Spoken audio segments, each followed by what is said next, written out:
बानी पीटीआई को अदालतों से बड़ा रिलीफ। इस्लामाबाद हाई कोर्ट ने 190 मिलियन पाउंड रेफरेंस में बानी पीटीआई की जमानत मंजूर कर ली। अदालत ने 10 लाख रुपए मुचलकों के एवज जमानत मंजूर की। इस्लामाबाद हाई कोर्ट ने महफूज शुदा फैसला सुना दिया। चीफ जस्टिस आमिर फारूक और जस्टिस तारिक महमूद जहांगीरी पर मुश्तमिल डिवीजन बेंच ने गुज़श्ता रोज दलाइल मुकम्मल होने पर फैसला महफूज किया था। 9 जनवरी 2024 को एहतसाब अदालत के जज मोहम्मद बशीर ने बानी पीटीआई की दरखास्त से जमानत मुस्तरद की थी। जमानत के बावजूद बानी पीटीआई जेल में ही रहेंगे। बानी पीटीआई की साइफर केस और इद्दत केस में ताहाल सजा मुअत्तली नहीं हुई। दूसरी जानिब बानी पीटीआई थाना खन्ना के मुकदमे से बरी। अदालत ने शवाहिद नाकाफी होने की बुनियाद पर बानी पीटीआई की बरियत की दरखास्त मंजूर की। जुडिशल मजिस्ट्रेट सुहेब बिलाल रांझा ने बरियत की दरखास्त पर महफूज फैसला सुनाया।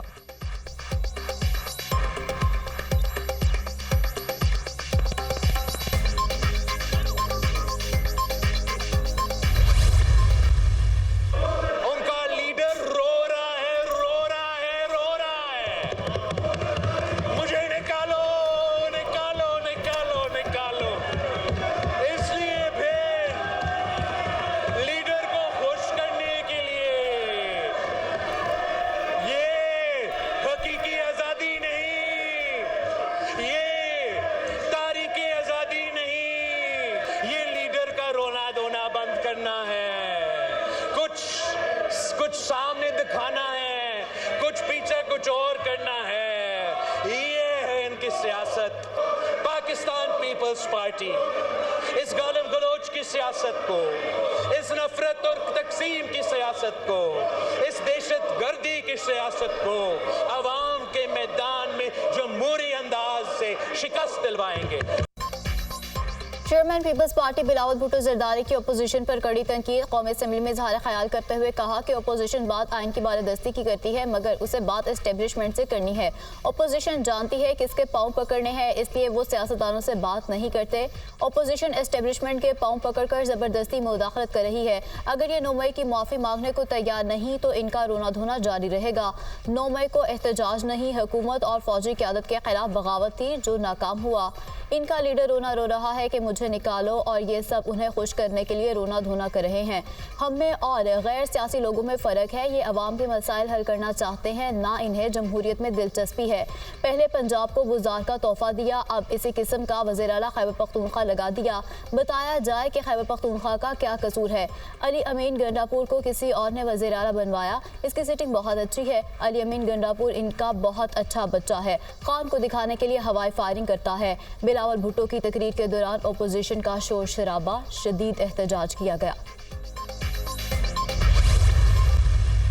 जोर मजम्मत करते हैं, और ये देखें मजम्मतें भी बहुत हो गई है। अब इनको अगर सख्त जवाब देना पड़ रहा है तो हम सख्त जवाब देंगे। जिस तरीके से ख्वाजा आसिफ ने इस्तेमाल किए और आज बिलावल ने इस्तेमाल किए, this is no end of it. तो ये कंटिन्यू करता है, और हम बार बार कहते रहे स्पीकर को कि आप अपना रोल प्ले करें इनको इस तरीके से, वो हम करते, लेकिन ये गैर जमहूरी लोग हैं और ये हारे हुए लोग हैं, इसलिए ये ऐसे ही करना चाहते हैं। फॉर्म 47 से जीते हुए बिलावल ने असेंबली में तकरीर की। बिलावल ने इंतहाई गैर पार्लिमानी अल्फाज का इस्तेमाल किया। बिलावल भुट्टो ने अपोजिशन अरकान को गलत अल्फाज से पुकारा। बिलावल भुट्टो के अल्फाज की मजम्मत करते हैं। चेयरमैन पीटीआई बैरिस्टर गौहर और आमिर डोगर की पार्लियामेंट के बाहर मीडिया से गुफ्तगू। कहा बिलावल जमहूरियत की बातें बराए नाम करते हैं। डिप्टी स्पीकर ने आज पीपल्स पार्टी के नुमाइंदे की हैसियत से इजलास चलाया। हम कोशिश कर रहे थे ऐवान अच्छे तरीके से चले। आमिर डोगर ने कहा हम इनसे डरने वाले नहीं, इनका मुकाबला करेंगे।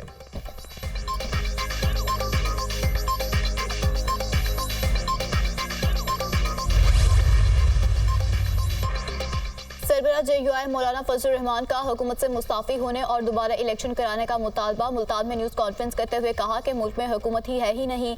मुझे नहीं लगता कि मौजूदा हालात में हुकूमत डिलीवर कर सकेगी। ये इंतहाई कमज़ोर असेंबली है। कुछ लोगों को ओहदे मिल गए, वो इंजॉय करते रहेंगे। हम धांधली के खिलाफ तहरीक शुरू कर चुके हैं। दीगर जमातें इरादा रखती हैं। पीपल्स पार्टी को जिस दिन परेशानी हुई हुकूमत के लिए मसला होगा। हमारी PTI के साथ कोई ज़ाती दुश्मनी नहीं, हम अपने मौके पर डटे हुए हैं। मुफाहमत अच्छा लफ्ज़ है, बुरा नहीं। हम किसानों के शाना बेशाना खड़े हैं। किसानों के साथ जुल्म करने वालों का मुहासबा क्यों नहीं किया जा रहा? गंदुम मौजूद थी तो मजीद क्यों मंगवाई गई? किसानों के साथ जो जुल्म किया गया है उसकी पूछगछ होनी चाहिए।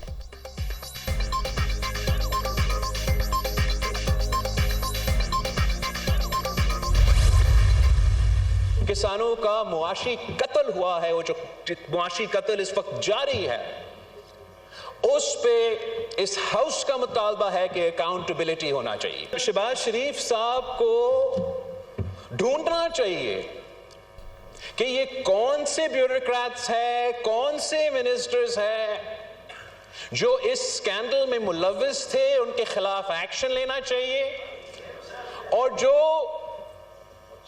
अब हुकूमत को फैसले लेना ही चाहिए, एक्शन लेना चाहिए, उसमें भी देर नहीं होना चाहिए जनाब स्पीकर। बिलावल भुट्टो जरदारी गंदम स्कैंडल पर भी फ्रंट फुट पर आ गए। कहा हुकूमत कमेटी खेलना बंद करे। वजीर आजम शहबाज शरीफ को ढूंढना चाहिए वो कौन से ब्यूरोक्रेट हैं जो इस स्कैंडल में मुलव्वस हैं। ये नुकसान इन नालायक नाअहल लोगों के फैसलों की वजह से हो रहा है। ये किसान का कसूर नहीं।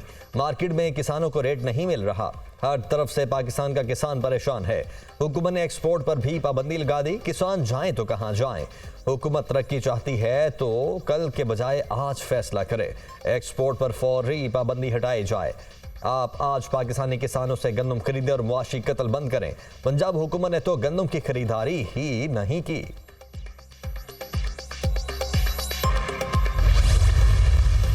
बार बार इंटेलिजेंस इदारों का नाम लिया जा रहा है, तो भाई शवाहिद देना, शवाहिद दे, हम आपके साथ खड़े। कौम चाहती है कि आप इतने बड़े आईनी कानूनी इंसाफ के ओहदों पे बैठे हैं, तो इसको क्लैरिफाई करें ताकि ये मंतकी अंजाम तक पहुंचे। पगड़ियां उछाली मेरी मां इस दुनिया चली गई। अब पाकिस्तान में कोई पगड़ी उछालेगा तो पगड़ी का फुटबॉल, हम उनकी पगड़ियों का फुटबॉल बनाएंगे। Enough is enough. अगर ये फौज नहीं होगी तो पाकिस्तान भी नहीं बचेगा। ये बॉर्डरों के ऊपर जो शहादतें खून दे रहे हैं, उनकी वजह से हम यहां बैठे हुए हैं। इदारों की मुदाखलत के सबूत है तो सामने लाए, मुदाखलत के शवाहिद ले आए। हम आपके साथ खड़े हैं। शवाहिद नहीं तो फिर मसाइल होंगे। उम्मीद है जवाब जल्द आएगा। आना चाहिए, लेंगे। सेनेटर फैसल वावडा की अहम प्रेस कॉन्फ्रेंस। कहा बार बार इंटेलिजेंस इदारों का नाम लिया जा रहा है। किसी पर इल्जाम लगाने से काम नहीं चलेगा। अब अगर कोई पगड़ी उछालेगा तो पगड़ी की फुटबॉल बनाएंगे। इदारों को निशाना बनाना बंद करें। सोशल मीडिया पर जारी मुहिम की मजम्मत करते हैं। हमें इंतशारी टोले से पाकिस्तान की जान छुड़ानी है। अब इन सब मामलात पर सुप्रीम जुडिशल काउंसिल को मुदाखलत करना पड़ेगी। पाक फौज की कुर्बानियों की वजह से हम यहाँ बैठे हैं।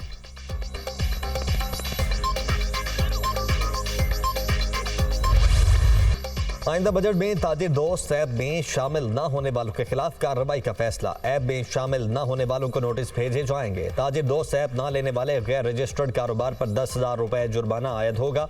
आइंदा बजट में नॉन फाइलर्स के बैंकों से कैश निकालने पर टैक्स की शरह 8.9% करने की तजवीज़। नॉन फाइलर्स के कैश निकालने पर एडवांस टैक्स की मद में मजीद 15 अरब रुपए से जायद जमा करने का तखमीना। आइंदा बजट में 1300 सीसी से जायद की इंपोर्टेड गाड़ियों पर मजीद टैक्स बढ़ने का इम्कान। 850 सीसी से जायद की तमाम नई गाड़ियों पर विद होल्डिंग टैक्स बढ़ाने की भी तजवीज़। गैर ज़रूरी और लग्जरी अशिया की इंपोर्ट पर टैक्स में इजाफा मुतवक्के। गैर ज़रूरी और लग्जरी आइटम्स पर ड्यूटी बढ़ाए जाने का इम्कान।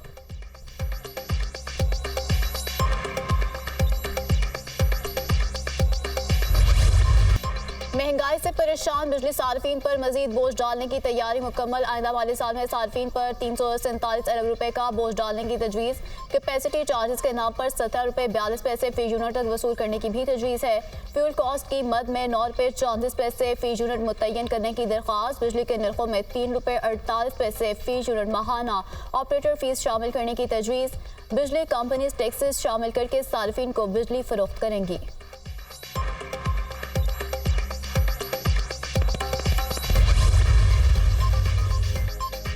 बढ़ते निर्ख के बायस बिजली का इस्तेमाल कम होने लगा। सार्फिन शमसी तवानाई का इस्तेमाल करने लगे। नेशनल ग्रिड से बिजली की खरीदारी में मुसलसल कमी। सेंट्रल पावर परचेजिंग एजेंसी ने नेपरा को आगाह कर दिया। मार्च में बिजली की खपत में मजमूई तौर पर 7.5% कमी। बिजली के इस्तेमाल में सबसे ज़्यादा कमी बल्क और घरेलू सार्फिन ने की। घरेलू सार्फिन ने बिजली का इस्तेमाल मार्च में 11.3% और बल्क सार्फिन ने 34.5% कम किया। दस्तावेज में इंकिशाफ।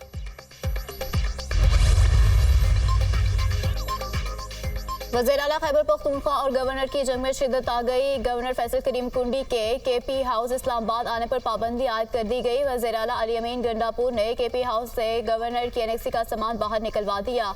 वज़ीर आला खैबर पख्तूनख्वा अली अमीन गंडापुर 3 रोज से केपी हाउस इस्लामाबाद में क़याम पजीर है। सूबाई काबीना की मंजूरी के बाद गवर्नर केपी की एनेक्सी खाली कराई गई।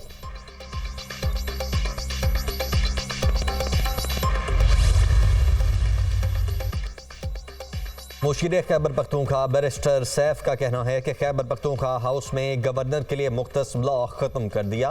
फैसला खैबर पख्तूनख्वा काबीना के गुज़श्ता अजलास में किया गया था। वज़रा और मेंबरान असम्बली के लिए रिहाइश का मसला दरपेश था। गवर्नर एनेक्सी फिलहाल मेंबरान सूबाई असम्बली और वज़रा इस्तेमाल करेंगे। गवर्नर के लिए केपी हाउस में मुतबादिल रिहाइश का बंदोबस्त किया जा रहा है। गवर्नर फिलहाल सिंध हाउस में क़याम का बंदोबस्त करें।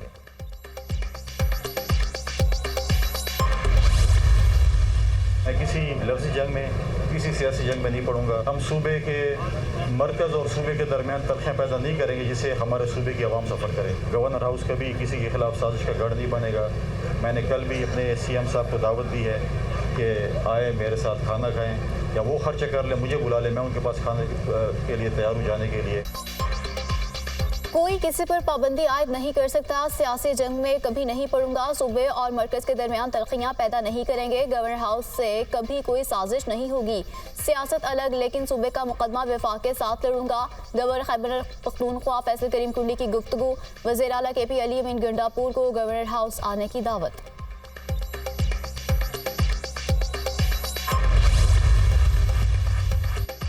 पैनमा लीक्स का क्या हुआ जो प्रॉपर्टी लीक्स का रोला पड़ गया।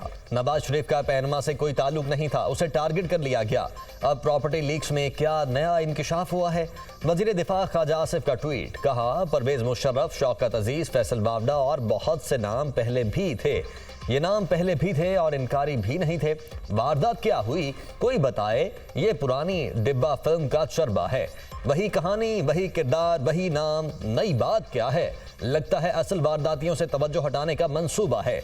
इसकी फंडिंग भी वही वारदातिये कर रहे हैं। सुप्रीम कोर्ट को नोटिस लेना चाहिए। एक जामे इसके ऊपर जो है वो इन्वेस्टिगेशन होनी चाहिए। $1 अरब के लिए आपने यहाँ बिजली गैस के बिल कहाँ पहुँचा दिए, यहाँ पे लोगों का हशर नशर कर दिया। $11 अरब जो है वो पाकिस्तानियों का बाहर पड़ा हुआ है। किसान रोल रहे हैं और किसानों के पैसे के ऊपर दुबई में प्रॉपर्टीज ली जा रही हैं।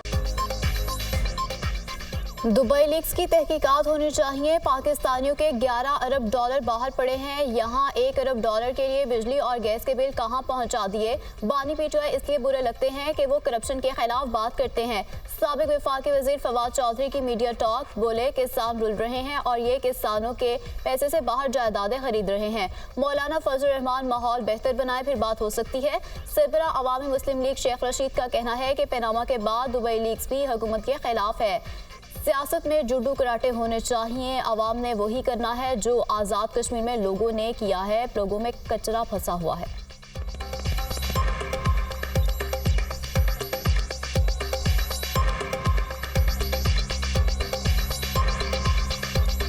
पनामा लीक्स के पास दुबई लीक्स आई है। ये हुकूमती लीक है।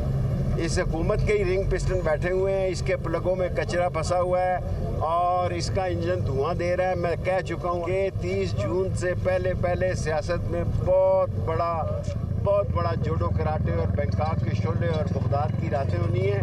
और कौम ने वही करना है जो कश्मीर में किया। अमीर जमात इस्लामी हाफिज नईमुर रहमान का कहना है कि हुक्मरानी यहाँ, सरमायाकारी वहाँ, ये नहीं चलेगा। पहले पैनमा लीक्स, फिर पेंडोरा पेपर्स और अब दुबई प्रॉपर्टी लीक्स। कौम को जवाब चाहिए। क्या हुक्मरान तबका बताना पसंद करेगा कि उनके पास रकम कहाँ से आई। ये रकम किन जराए से पाकिस्तान से दुबई मुंतकिल हुई। क्या ये तमाम जायदादें FBR, इलेक्शन कमीशन और स्टेट बैंक में डिक्लेयर की गई। मेयर कराची मुर्तज़ा वहाब कहते हैं कि जिन लोगों ने लॉन्ड्रिंग करके जायदादें बनाई वो गलत हैं। अगर कोई शख्स चोरी चिकारी करके पैसे बाहर लेकर गया उसके खिलाफ कार्रवाई होनी चाहिए। जिन लोगों ने टैक्स अदा करके अपने गोशवारों में सब जाहिर किया वो सजा के मुस्तहिक नहीं।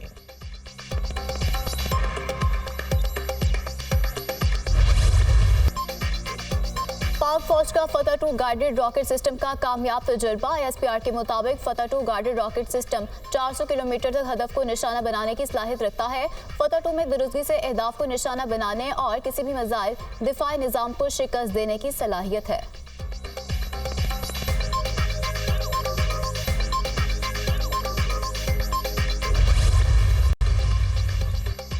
विफाकी वजीर दाखिला मोहसिन नकवी की मियां वाली में शहीद मेजर बाबर खान की रिहाइशगाह आमद।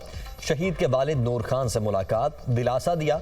मोहसिन नकवी शहीद मेजर बाबर खान के भाइयों कैप्टन नासिर और सुहेल खान से मिले और ताज़ियत का इजहार किया। विफाकी वजीर दाखिला ने शहीद मेजर बाबर खान के वालिद नूर खान के बुलंद हौसले को सराहा। कहा, कौम को आप जैसे बुलंद हौसला वालिद पर फख्र है, आपको पूरी कौम का सलाम। वजीर दाखिला मोहसिन नकवी ने दहशत गर्दों को जहन्नुम वासिल करने पर शहीद मेजर बाबर खान की जुर्रत को खिराज अकीदत पेश किया। शहीद बाबर खान कौम का हीरो है। मेजर बाबर खान ने जान देकर दहशत गर्दों के मजमूम अज़ाइम को नाकाम बनाया। दहशत गर्दों और उनके सहूलतकारों के खिलाफ ऑपरेशन पूरी ताकत से जारी रहेगा। वज़ीर आला पंजाब मरियम नवाज की ज़ेरे सदारत स्कूल एजुकेशन रिफॉर्म से मुताल्लिक़ ख़ुसूसी इजलास। वज़ीर आला ने एजुकेशन रिफॉर्म्स के 5 साला प्लान का माहाना शेड्यूल तलब कर लिया। प्राइमरी स्कूल हेड्स को 32,298 कंप्यूटर टैब देने की मंजूरी। सरकारी स्कूलों के 3 लाख बच्चों को गूगल सर्टिफिकेशन के लिए मुआहदे की असूली मंजूरी। मरियम नवाज ने कहा कि सरकारी स्कूलों में क्वालिटी ऑफ एजुकेशन को हर सूरत बेहतरीन करना है।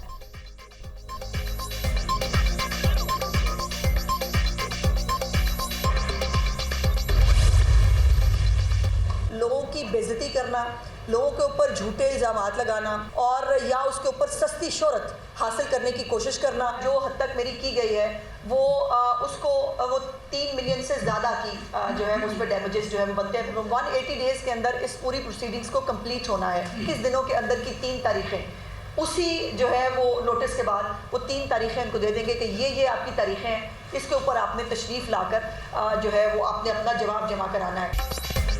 हद के इज्जत साबित होने पर 30 लाख रुपए जुर्माना होगा। हद के इज्जत कानून लाने पर सब मुत्तफिक हैं। मुतासरा शहरी ट्राइब्यूनल के जरिए केस कर सकेगा। 21 दिन में 3 पेशियां होंगी। इन तारीखों में जवाब जमा करवाना होगा। 180 दिनों में हद के इज्जत के केस को मुकम्मल करना होगा। जिस शख्स पर इल्जाम लगेगा ट्राइब्यूनल जज उसे 21 दिन की मोहलत देंगे। सूबाई वजीर अजमा बुखारी की प्रेस कॉन्फ्रेंस, कहा बेबुनियाद इल्जामात का सिलसिला बंद होना चाहिए। हमारे यहाँ हद के इज्जत नोटिस की परवाह नहीं की जाती। लोगों की पगड़ियाँ उछालकर सस्ती शोहरत हासिल करने की कोशिश की जाती है। हद के इज्जत कानून का इतलाक सोशल मीडिया पर भी होगा। नए कानून के तहत हद के इज्जत का मामला मुकम्मल तौर पर सिविल नौइयत का होगा। हद के इज्जत कानून सिर्फ सियासतदानों के लिए नहीं, आम शहरियों के लिए भी है। हद के इज्जत केस को सियासी तौर पर इस्तेमाल नहीं करना चाहिए।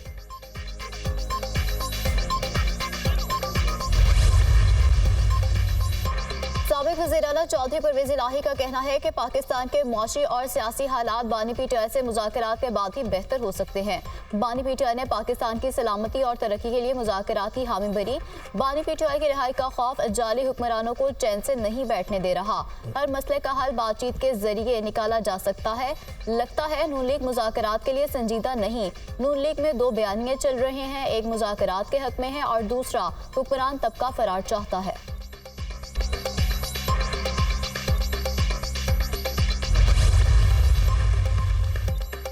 स्टॉक मार्केट में तेजी का रुझान बरकरार। स्टॉक मार्केट बुलंद तरीन सतह पर बंद। 100 इंडेक्स में 132 पॉइंट्स का इजाफा। इंडेक्स 74,663 पॉइंट्स पर पहुंच गया। IMF के साथ तय एहदाफ की खिलाफवर्जी। पावर सेक्टर के गर्दिशी कर्ज में 150 अरब रुपए का इजाफा। रवा माली साल के अख्ताम तक पावर सेक्टर का गर्दिशी कर्ज 2500 अरब रुपए तक पहुंचने का खदशा। IMF का गर्दिशी कर्ज कंट्रोल ना होने पर तशवीश का इजहार। रवा माली साल के अख्ताम तक शराइत के मुताबिक पावर सेक्टर का गर्दिशी कर्ज 2310 अरब पर कंट्रोल करना था। IMF ने वजारत तवानाई से गर्दिशी कर्ज में इजाफा रोकने के लिए प्लान मांग लिया। वजारत तवानाई के गैस सेक्टर का गर्दिशी कर्ज कंट्रोल करने के लिए टैरिफ रिबेसिंग बर वक्त करने की यकीन दहानी। पाकिस्तान के अखराजात उधार पर चल रहे हैं। मुल्क की निस्फ आबादी बिजली के बिल अदा नहीं करती। हुकूमत की आमदनी 7,000 अरब और कर्जों की वापसी 8,000 अरब रुपए है। हमें 1,000 अरब कर्ज लेना पड़ता है। वफाकी वजीर एहसन इकबाल का पाकिस्तान डेवलपमेंट समिट से खिताब, कहा अमन के बगैर किसी मुल्क में तरक्की नहीं हो सकती।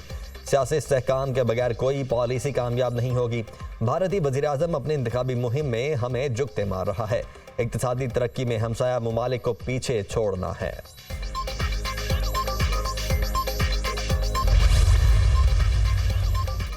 गालम गलोच के आदाद-ओ-शुमार जारी हो तो पाकिस्तान पहली पोजीशन पर आएगा। जिस तरह पीटीआई में तबाही हुई, इसी तरह यूनिवर्सिटीज़ में तबाही हो रही है। कुछ लोग स्कूलों को तबाह करने के दहाने पर पहुंच गए हैं। यूनिवर्सिटीज़ पाकिस्तान का मुस्तकबिल है। मुनज़्ज़म तरीके से पाकिस्तान के मुस्तकबिल को तबाह किया जा रहा है। मुल्क में सब कुछ आहिस्ता आहिस्ता ज़मीन बोस हो रहा है। चीफ जस्टिस पाकिस्तान मुल्क भर की सरकारी यूनिवर्सिटीज़ में मुस्तकिल वाइस चांसलर की तैनातियों का केस। 66 यूनिवर्सिटीज़ में वाइस चांसलर के लिए इजाफी चार्ज दिया गया है या ओहदे खाली हैं। रिपोर्ट अदालत में पेश। चीफ जस्टिस ने रिमार्क्स दिए हैं कि महकमा तालीम में बैठे अफसरान क्या मक्खियाँ मार रहे हैं।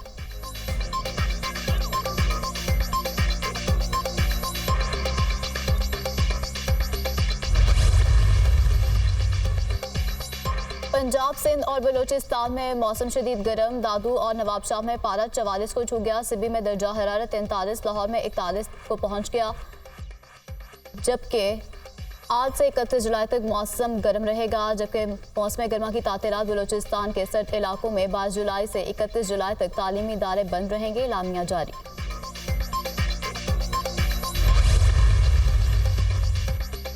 सिंध में मैट्रिक के इम्तिहानात मजाक बन गए। कराची में बूटी माफिया बेलगाम, इंतजामिया बेबस। 8वें रोज भी पेपर आउट। 10वीं जमात का बायोलॉजी का पर्चा सोशल मीडिया पर वायरल। नकल माफिया ने हलशुदा पर्चा व्हाट्सएप ग्रुप्स में जारी कर दिया।